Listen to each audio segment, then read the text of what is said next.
Trump's Truth Social is worth billions. Question mark?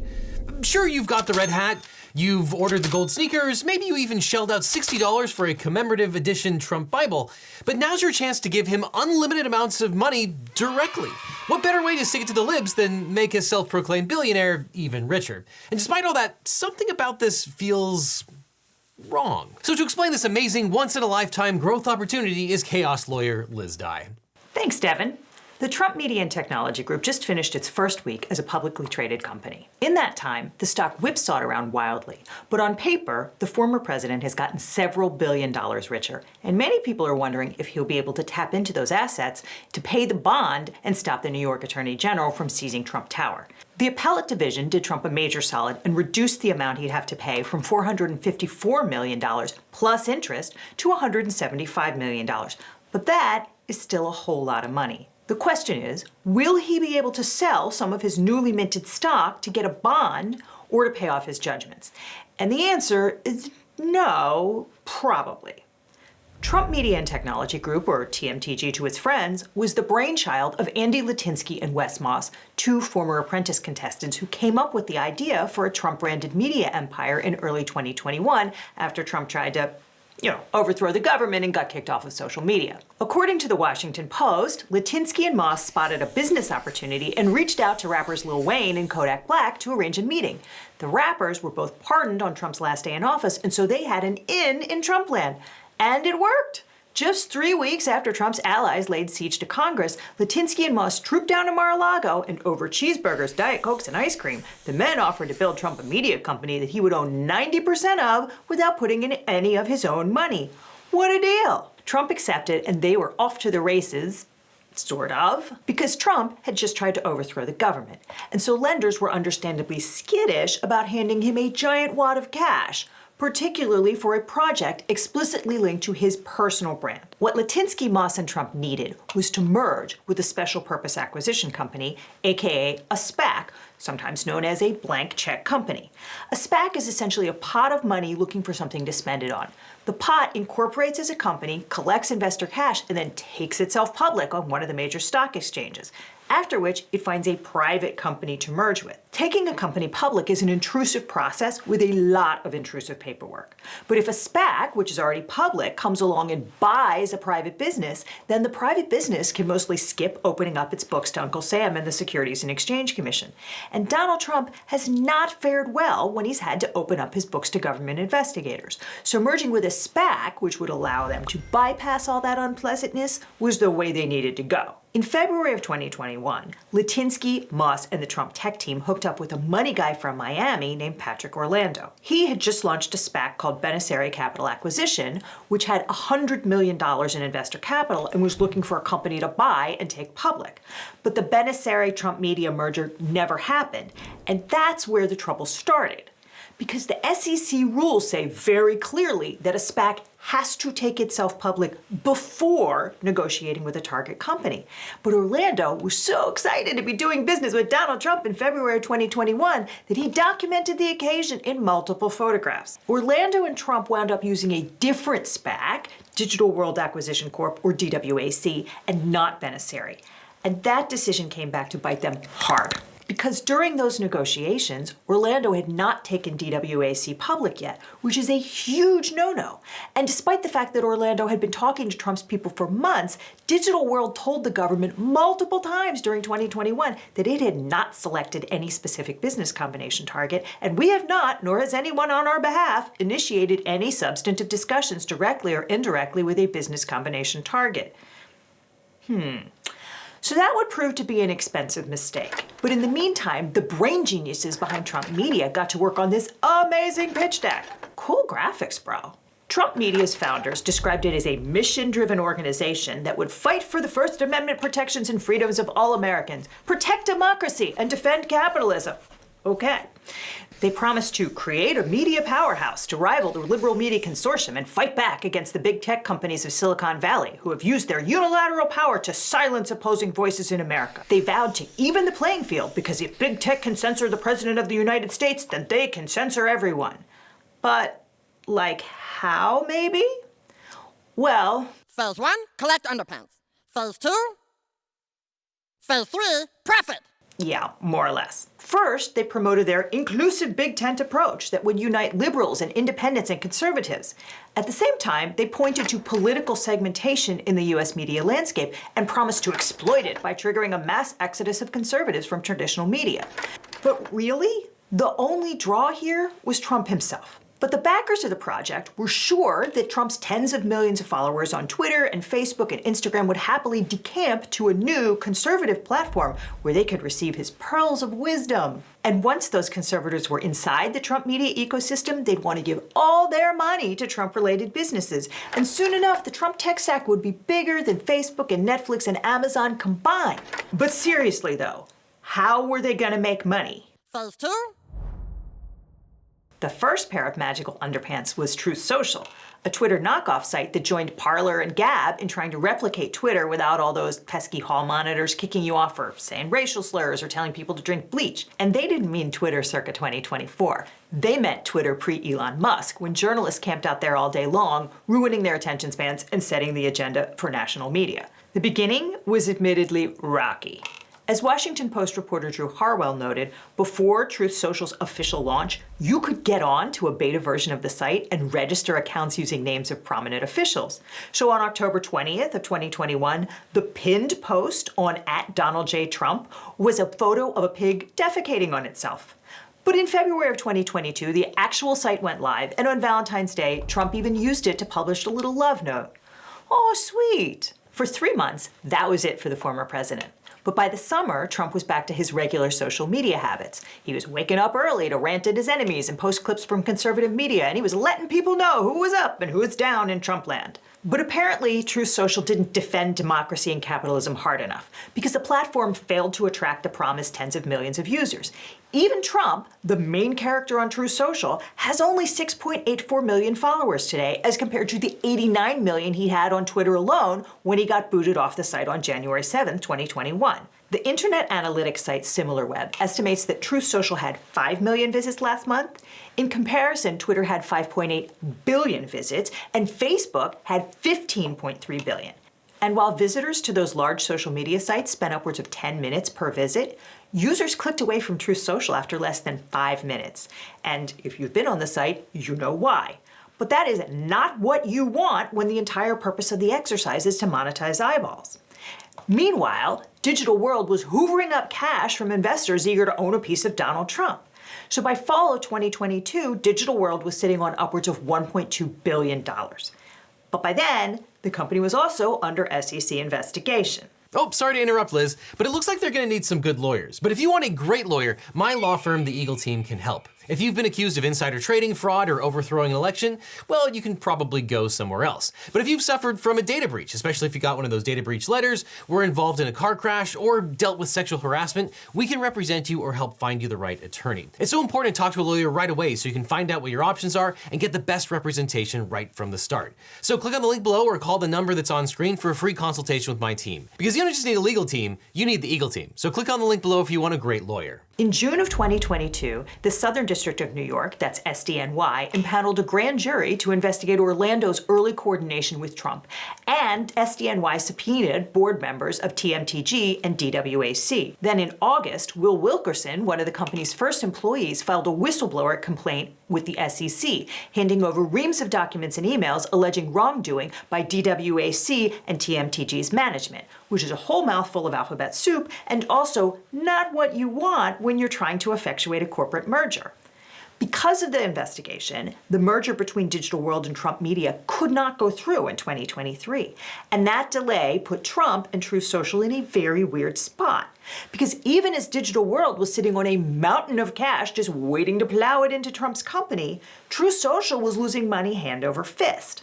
The Wall Street Journal reports that the company had revenues of $3.4 million and a net loss of $49 million in the first 9 months of 2023. Wilkerson also revealed that Trump, who had gotten 90% of the company for agreeing to be associated with it, had pressured Litinsky to give some of his shares to Melania. Meanwhile, Don Jr. and Eric were asking to be cut in as well, and they didn't want their portion to come out of their father's share. In July of 2023, Digital World agreed to settle with the SEC for $18 million, admitting that it made materially false and misleading statements and omissions about negotiating with Trump before the SPAC went public. 3 men in Florida were also charged with insider trading based on their knowledge of the merger talks. And as the merger got closer, the litigation got uglier. On February 15th, the SEC finally approved the deal, after which Litinsky and Moss sued Trump Media in Delaware for trying to dilute the value of their shares, reducing their stake in the company from 8.6% to 1%. Digital World and TMTG sued Patrick Orlando in Florida, claiming that he was threatening to block the merger as a means of extorting more cash from the company. And back in Delaware, Orlando sued TMTG right back, claiming that it was trying to swindle him out of 2 million shares. But on March 22nd, the deal finally went through. Shareholders voted to merge Trump Media with Digital World. At long last, Truth Social was a publicly traded company. The merger was approved on a Friday, with trading on the NASDAQ not set to begin until Tuesday. But at the same time, Donald Trump faced a major legal and financial problem. He needed to put up a $464 million bond in the New York civil fraud case, plus a boatload of interest, and he did not have the cash. The insurance agency Chubb had fronted the $91 million for the bond in the E. Jean Carroll case. But according to the Trump Organization's lawyer Alan Garten, Chubb backed out of negotiations to underwrite the bigger note because it refused to accept real estate as collateral, or at least not on terms that Trump could agree to. On Truth Social, Trump yelled that he had almost $500 million in cash, which undercut his lawyer's claims that he would be irreparably harmed if he had to front the $464 million and sell his properties. But Trump says a lot of crazy things, like blaming the trial judge for the 9% interest rate on appeals bonds and claiming that he would have to post the bond if he wanted to appeal. Absolutely none of that is true. The interest rate in New York is set by state law, and you can appeal anything you want. But if you want to stop the winning party from collecting on a judgment, you have to let the court hold the money in escrow while you try to get the decision overturned. So Trump didn't need to find $464 million to appeal the verdict. He needed it to make sure that New York Attorney General Letitia James didn't put a lien on Trump Tower and auction it off to pay the judgment. Luckily, no one with skin in the game believed a word that Trump said. And you can prove that because Trump Media's stock price fell almost 14% after the merger was approved and the media started speculating that Trump was about to sell some of his newly minted shares to fend off the Attorney General. In plain English, if a major stockholder starts selling off millions of shares, it will tank the stock price for everybody else. And over the weekend, investors got nervous that Trump was going to do just that so he could pay the bond and avoid having his property seized. When companies go public, they usually have an agreement that imposes a lockout period on early investors to stop them dumping all their shares at once and screwing the little guys who bought later.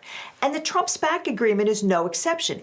It says that for 6 months, none of the early investors, including Trump, can lend, offer, pledge, hypothecate, encumber, donate, assign, or sell any of their shares. So that means that Trump can't sell his portion, and he can't use it as collateral for a loan or a bond either. And that is where Patrick Orlando's little oopsie with Benassere cost Trump big. Because if these guys hadn't lost a year to SEC investigations, the merger would have happened a long time ago and Trump would be out of the lockup period by now. In any event, the Trump company's board could always waive the lockup requirement and let Trump dump his stock anyway. Now, don't faint. But the board is full of Trump's cronies, including his former trade representative, Robert Lighthizer, Linda McMahon, the former WWE executive who headed up Trump's Small Business Administration, former National Security Council member Kash Patel, who just so happens to be a witness in at least 2 of Trump's criminal cases, and Devin Nunes, the former California representative who quit Congress to become CEO of Trump's media company. Nunes is a former dairy farmer with a degree in agriculture, so he definitely knows how to run a media company. And of course, there's Don Jr., because what would a Trump company be without nepotism? This board seems likely to do whatever Trump asks, possibly even letting him pull the rug out from under the poor schlubs who bought this stock retail if and when he gets desperate for cash. But on March 25th, the first judicial department in New York threw Trump and his investors a major lifeline. The appellate court reduced Trump's bond to $175 million and gave him another 10 days to post it. Investors breathed a sigh of relief, since cutting the amount he'll have to pony up by 60% means that Trump can probably get the money from Chubb. And that means he won't need to make a desperate raid on his stock to avoid losing his entire real estate empire. And that's certainly what the market thought, because Trump Media, which is now trading under Trump's initials DJT, went up 35% when the appeals court's ruling dropped. But that's a short-term solution to a long-term problem. So unless an appeals court overturns the E. Jean Carroll verdict and the civil fraud order, Trump is eventually going to have to come up with more than $500 million. And even before that, he's got a pretty strong incentive to sell that stock while it's still worth several $billion.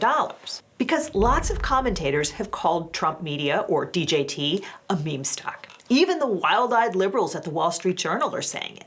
That is, DJT is a stock whose price gets bid up by individual investors for reasons having nothing to do with its underlying value. And here, the underlying value isn't a lot. The company was launched with a promise to take on Facebook, Amazon, Apple, Netflix, and Google, aka the FANGs. So far, that hasn't happened. As of now, it's basically a Twitter clone with a relatively paltry number of users that bleeds cash and struggles to find advertisers.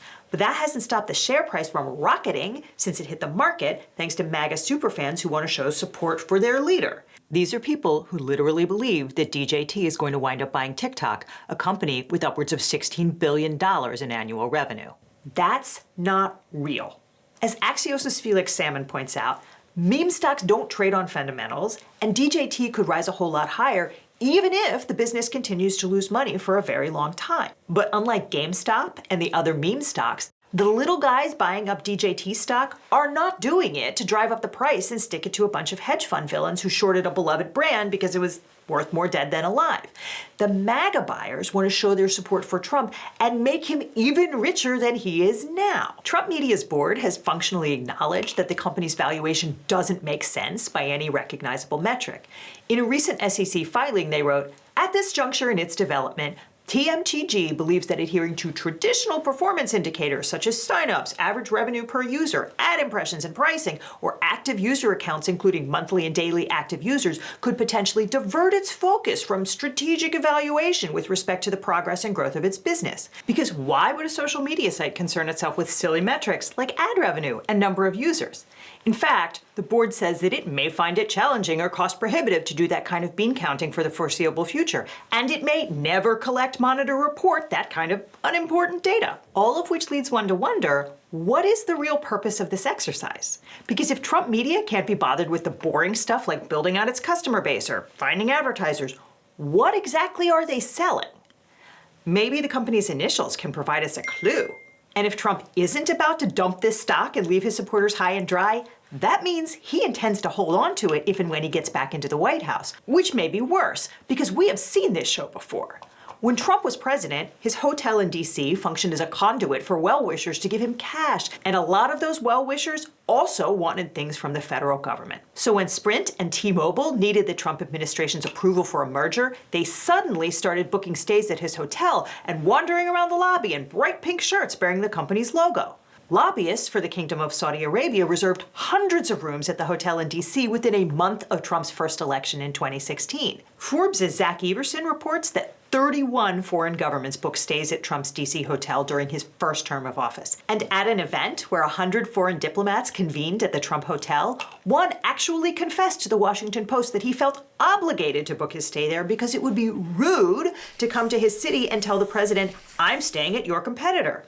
And that isn't even counting all the Republican politicians and candidates who filled Trump's pockets by filling his hotel. But with Truth Social, you won't even have to leave your house to shower the president with cash. Foreign countries and Republican candidates and any company with business before the executive branch will simply be able to buy ads on Truth Social and pay the man directly. And if they know what's good for them, they probably will. So if Trump doesn't get elected, he can cash out his winnings and go home. And if he does get elected, he can go to the White House and cash in huge. Thanks, Liz. And you might know that Trump's payout is looking less and less bigly by the day. After an initial surge to $79 on March 26th, the DJT stock fell sharply when the company revealed in an SEC filing that it booked just $4.1 million in revenue during 2023. As Fast Company notes, that's about what an average McDonald's franchise brings in per year, except actually selling Big Macs is actually profitable. And during 2023, Truth Social had a net operating loss of a whopping $58 million. And with Trump owning an estimated 57% of the company, that is a wild swing in the DJT's share price, and it's already cost him billions of dollars. But not to worry, because the company's board promises to grow its customer base through the, quote, overall appeal of the Truth Social platform.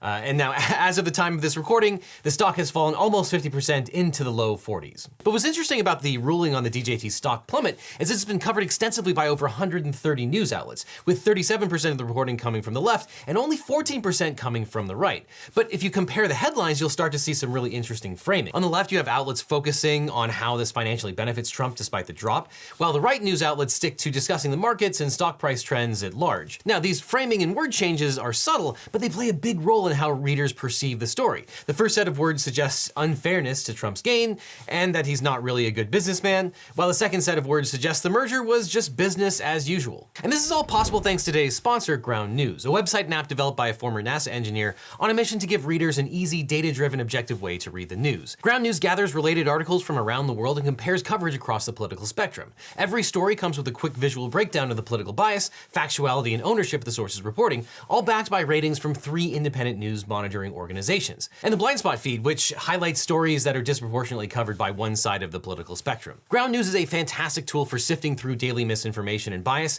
especially in an election season. They provide all the tools you need to be a critical thinker, and I cannot recommend them enough. It's my favorite news aggregator and research tool. And what's great is that right now they're offering 40% off of unlimited access to all Ground News features. All you have to do is click on the link that's on screen or down below. You can only access this discount through my link, so click on the link that's on screen right now and you'll get 40% off of Ground News and support an independent news platform working to make the media landscape more transparent. And after that, click on this link over here for more Legal Eagle, or I'll see you in court.